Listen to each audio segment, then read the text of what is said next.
வணக்கம். நடட்டுடையிலேருந்து பாலமுருகன்.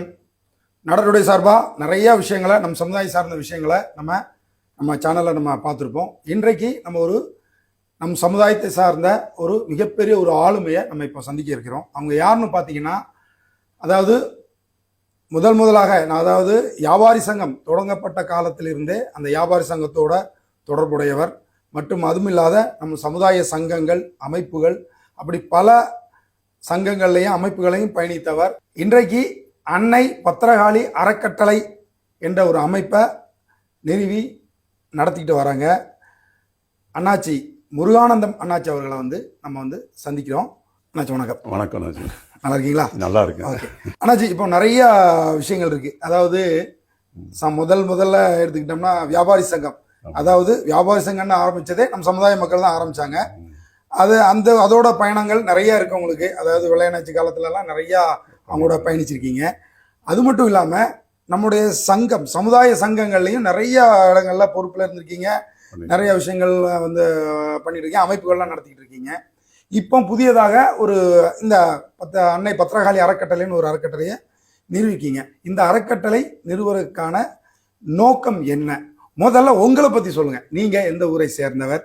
உங்களை பற்றின தகவலை நம்ம மக்களுக்கு சொல்லுங்கள். நாடாட்டுடை நேயர்கள் அனைவருக்கும் முதற்க நன்றி வணக்கத்தை தெரிவித்துக் கொள்கிறேன். எனது பெயர் முருகானந்தம். எனக்கு சொந்த ஊர் தூத்துக்குடி மாவட்டம், கீழ்நாள்மாவடி. நான் இருக்கிறது முழுக்க இங்கே சென்னையில் தான் இருக்கேன். ஏறக்குறைய ஒரு 50 ஆண்டு காலம் பொது வாழ்க்கையில் ஈடுபட்டு கொண்டிருக்கிறேன். நீங்கள் சொன்ன மாதிரி பல வியாபார சங்கங்கள், நாடக சங்கங்கள் எல்லாத்துலேயும் எனக்கு தொடர்பு இருந்தாலும் அதனுடைய அடிப்படை அனுபவத்தை வைத்து கொண்டு தான் இந்த அன்னை பத்திரகாளி அறக்கட்டளை ஆரம்பிக்கணுங்கிற நோக்கம் வந்தது. மற்றபடி நாடக சங்கங்கள் மேலே எனக்கு எந்த விதமான காழ்ப்புணர்ச்சியோ வேதனையோ எதுவுமே கிடையாது. ஏன்னா எல்லா நாடக சங்க தலைவர்களுடன் எனக்கு நல்ல நட்பு இருக்கிறது. அதேமாதிரி எல்லா நாடக சங்க தலைவர்களும் நல்ல முறையில் அமைப்பில் நடத்திக்கிட்டு இருக்காங்க. அவங்க ஒவ்வொருத்தரும் நடத்தக்கூடிய அமைப்புகளில் உயர்நிலை பள்ளி, காலேஜ், திருமண மண்டபங்கள் இந்த மாதிரி பண்ணி அவங்க பல்வேறு விஷயங்கள் அவங்க நல்ல சாதனை புரிஞ்சுக்கிட்டு இருக்காங்க. நான் கொஞ்சம் வித்தியாசமாக யோசிக்கணும் அப்படின்னு பார்த்தேன். அந்த வச்சது காரணம் என்னன்னா, 1842 1835 கால்டுவெல் மெக்காலே அப்படிங்கிற 2 கிறிஸ்தவ பாதிரியார்கள் தமிழ்நாட்டில் சில ஆராய்ச்சி பண்றோம் அப்படின்னு சொல்லி உண்மைக்கு புறம்பான நிறைய தகவலை கொடுத்துருக்காங்க. அதுல ஒரு தகவல், எனக்கு நிறைய விஷயங்கள் இருக்கு, இப்ப சொல்றதுக்கு நேரம் இல்லை. ஒரு தகவல் என்னை ரொம்ப பாதிக்கப்பட்டிருக்கு. அவன் என்ன சொல்றான்னா, ஒரு சமுதாயத்தை அழிக்கணும்னா அந்த சமுதாயத்துக்கிட்ட சண்டை போட வேண்டாம், வெட்டுக்குத்து போக வேண்டாம், கொல்ல வேண்டாம். நம்ம பண்ண வேண்டியது அந்த சமுதாயத்தினுடைய பண்பாட்டு கலாச்சாரத்தை அழிஞ்சாவே அந்த சமுதாயம் தானா அழிஞ்சிரும் அப்படின்னு அந்த ஒரு வார்த்தை அவன் சொல்லியிருக்கான். அதை நான் பல முறை யோசனை பண்ணி பார்க்கும்போது இன்னைக்கு அவன் சொன்ன வார்த்தை நம்ம சான்றோர்கள சொந்தங்களுக்கு, அதாவது நாடார் சமுதாயத்துக்கு ரொம்ப பொருத்தமா இருக்கு. நாம அதுல இன்னைக்கு நம்ம நாடார்களா வாழ்ந்துட்டு இருக்கோமே தவிர நம்ம பண்பாட்டு கலாச்சாரம் எல்லாத்தையுமே இழந்துட்டோம். உதாரணத்துக்கு சொல்ல போனால் உறவு முறையங்கிறது இல்லை. எனக்கு தெரிஞ்சு ஒரு 40 ஆண்டு காலத்துக்கு முன்னாடி எங்கள் அப்பா நான் எல்லாரும் கூப்பிடும்போது பார்த்தீங்கன்னா ஒருத்தர் மாப்பிள்ளை வாங்க, மச்சான் வாங்க, மைனி வாங்க, அண்ணி வாங்க, அத்தை வாங்கன்னு இப்படி தான் நாங்கள் கூப்பிட்டுட்டு இருப்போம். இன்றைக்கி அந்த உறவு முறை சொல்லி அழைக்கிறதுக்கு ஆளை இல்லைங்கிற அந்தளவுக்கு நீங்கள் ஒன்றுனா படிப்படியாக குறைஞ்சிட்டு வருது. இன்னும் உறவு முறை இருக்குது, மம்மி டேடிங்கிறோம், இல்லைன்னா அங்கிள் ஆண்டிங்கிறோம். அது வீட்டில் கூட அப்பா அம்மான்னு சொன்னால் கூட அது அசிங்கம் அப்படிங்கிற நினைவுக்கு நாம் நாடராக இருக்கோம். ஆனால் மேற்கத்திய கலாச்சாரத்தால் நம்ம வாழ்ந்துக்கிட்டு இருக்கோம். அதே மாதிரி உறவு முறைகள் அதே மாதிரி தான் இருக்குது. அதே மாதிரி நம்ம தொழிலில் நல்லா முன்னேறிட்டு வந்தோம். எல்லா ஏகப்பட்ட நிறுவனங்கள் நிறைய 100 பேர், 200 பேர், 1000 பேர் வரலாம் வேலை கொடுத்துட்டு இருந்தோம். ஆனால் இன்னைக்கு சின்ன கடை வச்சிருக்கவங்க கூட இன்னைக்கு பசங்க எல்லாரும் என்ன பண்ணுறாங்கன்னா, நான் உடனே படிச்சுட்டு ஐடி கம்பெனி தான் வேலைக்கு போனோம் அப்படிங்கிறான்.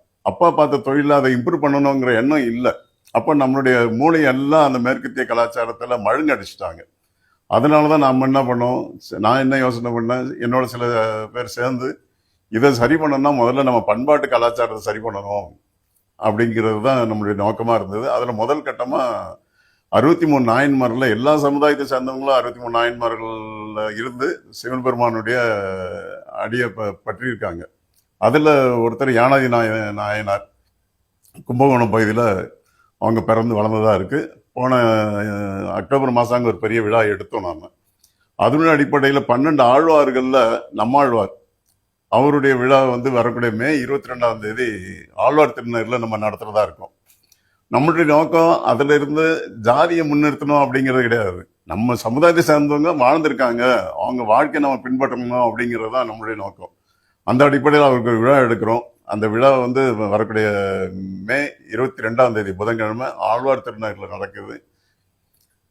அந்த அடிப்படையில் இப்போ 2வது விழா இப்போ இந்த விழா எடுத்துக்கிட்டு இருக்கு. சரி நான் இது அதுவும் இல்லாமல் நிறைய வரலாற்று பதிவுகள்லாம் நீங்கள் வந்து நிறையா வந்து பதிவு பண்ணி அதை வாட்ஸ்அப் ஃபேஸ்புக்கிலலாம் பார்க்கும்போது நிறைய வரலாற்று பதிவுகளை வந்து நீங்கள் பதிவு பண்ணுறீங்க. இந்த வரலாற்று தகவல்லாம் எப்படி எடுக்கிறீங்க? அதாவது எங்களுக்கெல்லாம் கிடைக்காது. இப்போ நாங்கள் பத்திரிக்கை ஆரம்பித்த காலங்க முதல்ல நிறைய வரலாற்று பதிவுகளை தேடி தேடி தேடி தேடி பதிவு பண்ணிட்டு வரோம். ஆனால் எங்களுக்கெல்லாம் தெரியாத வரலாற்று பதிவுகள்லாம் நிறைய நீங்கள் பதிவு பண்ணியிருக்கீங்க. எங்கேருந்து அந்த தகவலை நீங்கள் திரட்டுறீங்க, அதை பற்றி சொல்லுங்கள். அதுக்கு எனக்கு பெரிய பாக்கியம், நம்ம மறைந்த கணேச நாடார் அவர்கள் கடைசி ஒரு 3 ஆண்டு காலம், எனக்கு 30 வருஷம் 40 வருஷம் முன்னாடி தெரியும்.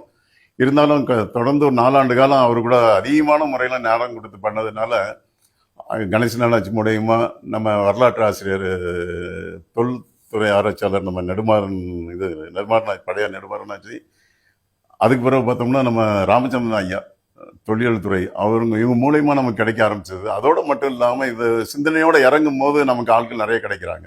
உதாரணத்துக்கு 4 மாவடியில் லதா ராமஜெயம்ங்கிறவங்க இதை பற்றி நம்ம வரலாறு பற்றி பண்ணிகிட்டு இருக்காங்க. முன்னாள் நம்மாழ்வார் நமது நாடார்குலத்தை சேர்ந்தவர் ஒரு புக் வெளியிட்டிருக்காங்க, நம்ம ராஜபாலனாச்சி. அவங்க மருமக இங்கே சென்னை புரஷோகத்தில் இருக்காங்க. இப்படி ஒரு 7-8 பேரை சேர்ந்து நம்ம சில பேர் எடுத்துக்கிட்டு இருக்கோம். மதுரையிலையும் மாருதிராஜன் ஒரு சகோதரர் இருக்காரு, அவருக்கும் நிறைய விஷயங்கள் இருக்குது. இப்படி ஒரு கூட்டு முயற்சியால் தான் நான் அதை பண்ணிகிட்டு இருக்கேன். என்னுடைய தனிப்பட்ட முயற்சி எதுவும் சொல்ல மாட்டேன். கூட்டு முயற்சியால் இதை இன்னும் ஆவணப்படுத்தணுங்கிறதுக்கு எனக்கு உறுதுணையாக நம்ம நாடாற்று இருக்கிறது எனக்கு ரொம்ப மகிழ்ச்சியாக இருக்குது. வருகிற 22ஆம் தேதி வந்து நம்மாழ்வாரோட அந்த ஃபங்க்ஷன் பண்ணுறீங்க. அதில் வந்து சில புத்தகங்கள்லாம் வெளியிடதாக சொல்லியிருந்தீங்க. என்னென்ன புத்தகங்கள் வெளியிடுறீங்க? அதில் வந்து எப்படின்னா, எனக்கு நிறைய புத்தகங்கள் வெளியிடணும் அப்படிங்கிறது ஒரு ஆசை. அதில் நெல்லை நெடுமாறனாச்சி எனக்கு முறைய தாத்தா வேணும். அவங்க வந்து நம்மாழ்வார்கள்னு ஒரு புக் எழுதியிருக்காங்க. அது கொஞ்சம் பெரிய புக்காக இருக்குது. அதை கொஞ்சம் சுருக்கி நம்மாழ்வாரை பற்றி ஒரு சின்ன விளக்கம் இப்போ உடனே கொடுக்கணுங்கிறதுக்காகவும், நமது வரலாற்றில் ரொம்ப தேர்ச்சி பெற்ற நம்ம கணேச நாடார் அவங்க அண்ணாச்சி இறந்துட்டாங்க. அவங்கள பற்றி ஒரு சின்ன குறிப்பும் இந்த 2ம் சேர்ந்து ஒரு புக்காக நாங்கள் வெளியிடுறோம்.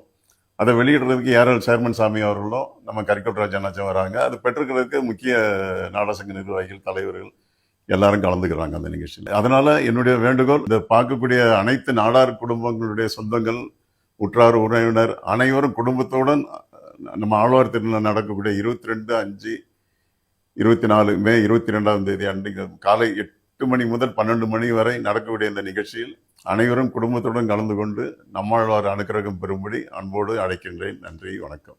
அண்ணாச்சியை பற்றி நம்ம தெரிஞ்சுக்கிட்டோம். அண்ணாச்சி நிறைய விஷயங்கள் சொன்னாங்க. ஸோ நம்முடைய வரலாறு வந்து வரலாறு அறிந்தால் தான் வரலாறு படைக்க முடியும். இதுதான் உண்மை. நம்ம வரலாறை தெரியாமல் நிறைய பேர் இருக்கிறோம். நிறைய பேர் தவறான பதிவுகள்லாம் பதிஞ்சிட்டு வராங்க. அதையெல்லாம் நாம் திருத்த வேண்டும் என்பது நம்மளுடைய கடமை. அதே மாதிரி வரலாற்று பதிவுகளை தேடி தேடி நம்ம நாடாட்டுடைய ஆரம்பித்த காலம் முதலே நம்ம பதிவு செஞ்சுக்கிட்டே வரோம். அதே மாதிரி நம்மளுடைய நாடாட்டுடைய லோகோவை வடிவமைச்சதில் மிகப்பெரிய ஒரு பங்கு வந்து நம்ம கணேசனாட்சிக்கு உண்டு. கணேசனாட்சியினுடைய அவருடைய அந்த அறிவுறுத்தலின்படி தான் கிட்டத்தட்ட 6 மாத காலங்கள் ஒவ்வொரு விஷயமா ரிசர்ச் பண்ணி நம்ம நாடாட்டுடைய லோகோவை அவங்க முன்னிலையில் தான் வடிவமைச்சோம். அதே மாதிரி வரலாற்று மேலே மிகப்பெரிய ஒரு பற்றுடையவர் வந்து நம்ம கணேசனாட்சி அவர்கள். அதே மாதிரி நெல்லை நெடுமாறன் அவர்கள் வந்து சொல்லவே வேண்டாம். நம்முடைய வரலாறு இன்றைக்கு நம்ம நாடார் மக்களுக்கு வெளியே கொண்டு வந்ததில் தொல்லியல் துறை ஆராய்ச்சியாளர் ராமச்சந்திரன் ஐயா அவர்களும் அவங்களுக்கு மிகப்பெரிய ஒரு பங்கு உண்டு. நிறைய விஷயங்கள் அவங்களும் பதிவு பண்ணியிருக்காங்க. நெல்லை நெடுமாறன் அவர்கள் வாழ்க்கையே நாடார் சமுதாயத்துக்காக அர்ப்பணித்து நிறைய விஷயங்கள் நாடார் சமுதாயம் சார்ந்த அனைத்து விஷயங்களுமே பதிவு பண்ணது நெல்லை நெடுமாறன் அவர்கள். வரலாற்று ஆசிரியர், வரலாற்று ஆய்வாளர், அவருக்கு என்ன வேணாலும் சொல்லலாம். அவருடைய அந்த புத்தகம், இன்னைக்கு நம்ம வரலாறு படிக்கணும்னா அவருடைய புத்தகங்களை படித்தாலே நாடார்களுடைய வரலாறு அனைத்தையுமே நம்ம தெரிந்துக்க முடியும். அதே மாதிரி இன்றைய காலகட்டங்களில் இந்த வரலாற்று பதிவை எடுத்து வரலாறுகளை வெளியே இன்னும் நிறைய விஷயங்கள் புதைஞ்சு கிடக்கு. அதை கொண்டு வர்றதுக்கு நாங்கள் எல்லாரும் சேர்ந்து ஒரு முயற்சி எடுக்கிறோம். அந்த முயற்சிக்கு எல்லாருடைய ஆதரவும் தேவை. தொடர்ந்து நிறைய விஷயங்களை பண்ண இருக்கிறோம். தொடர்ந்து நாடாட்டுடையுடன் இணைந்திருங்கள். நன்றி, வணக்கம்.